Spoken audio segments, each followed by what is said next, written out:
రకాల చర్మ సమస్యలకు శాశ్వత పరిష్కారం ఈ శ్రీత 9281458181. ఇందాక మన ఒకరింట్లోకి వెళ్తే వాళ్ళు మాట్లాడుతూ ఉన్నారు.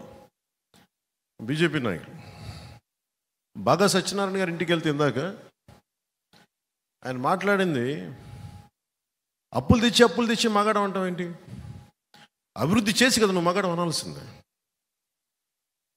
అంటే ఆయన ఏంటి, నేను బట్టలు నొక్కాను ఒకటి ఏం నువ్వు అప్పులు తెచ్చే బట్టలు నొక్కుతున్నావు, అభివృద్ధి చేసే బట్టలు నొక్కు, అప్పుడు కదా నీ సలాం అంటావు, నీకు అప్పుడు కదా శభాష్ అంటావు నీకు. అంటే వ్యక్తిగతంగా నీకు ఆస్తులు పెరిగిపోతూ ఉన్నాయి. అంటే ఇవన్నీ చూస్తామంటే మనకి రెండు ఉన్నాయి. జనసేన టీడీపీ వస్తే మీకు ఈ పథకాలు ఆపేస్తారని ఉంది.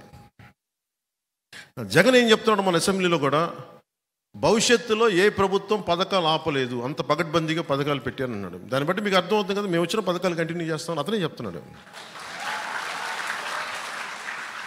అందరికీ చెప్పండి, మనం వచ్చిన పథకాలు ఎలా కంటిన్యూ అవుతాయి, కాకపోతే మేము అభివృద్ధి కూడా చేస్తాం పథకాలతో పాటు. ఇతను అప్పులు తెచ్చి ఫైనల్గా అతను డబ్బునోడు అయిపోతున్నాడు బాగా విపరీతం. చెల్లి కూడా డబ్బులు ఇవ్వట్లేదు పాపం. బాబు తెలంగాణలో ఇబ్బంది పెట్టేసి ఇప్పుడు ఆంధ్రాకు వస్తే ఆంధ్రాలో కూడా ఇబ్బంది పెట్టేస్తున్నాడు. ఇంకో నీచపు లక్షణం వైసీపీ కంటే కూడా జగన్ అనుచర వర్గానికి ఏంటంటే, బాధపడకండి బాబు మిమ్మల్ని అన్నాను, కొంచెం భరించండి నేను చెప్పే మాటలు. టీవీలో ఎవరిని చూస్తుంటే వైసీపీలో వాళ్ళకి చెప్తాను.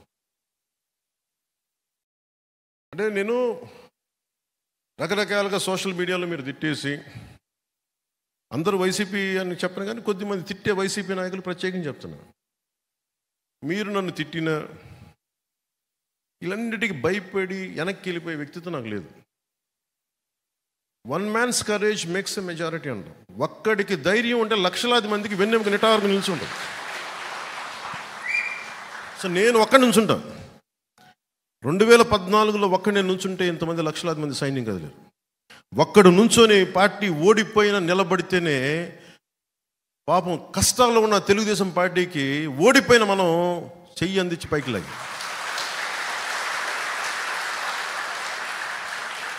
దురదృష్టం ఏంటంటే మన దగ్గర ధైర్యం ఉంది, పోరాటం ఉంది, కానీ ఎలక్షనీరింగ్ చేసే కెపాసిటీ లేదు, ఓట్లు తెప్పించే కెపాసిటీ లేదు. ఏం ఉందని చెప్తాను, సరే చూద్దాం ఎన్నికలకి. కాదు అంటే నేనేంటంటే, నేను బ్రాడ్గా స్టేట్ కోసం చాలా బలమైన వ్యూహం పెట్టాం. ఓట్లు చెల్లకుండా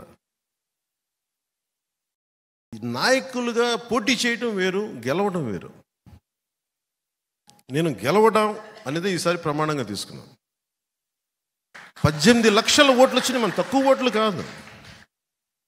2009లో మనకి 18 సీట్లు వచ్చి ఉమ్మడి రాష్ట్రంలో 18% ఓట్లు వచ్చి ఉమ్మడి రాష్ట్రంలో పార్టీని నిలబెట్టుకోలేకపోయాం ఆ రోజున. నేను 2 చోట్ల ఓడిపోయి, ఉన్న ఎమ్మెల్యే పారిపోయి, మరి 10 సంవత్సరాల పార్టీ నిలబెట్టున్నాం. సో ఓట్లు రావటం పోవడం ఇష్యూ కాదు.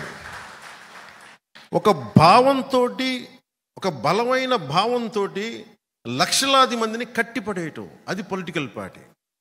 అది టెంట్ల కింద కూర్చుంటావా, చెట్టు కింద కూర్చుంటావా, గుడారాలు వేసుకొని కూర్చుంటావా, నువ్వెక్కడ నుంచుంటే అదే పార్టీ ఆఫీసు, నువ్వెక్కడ నుంచుంటే అదే రాజకీయం. నువ్వు నడిస్తే రాజకీయం, మాట్లాడితే రాజకీయం.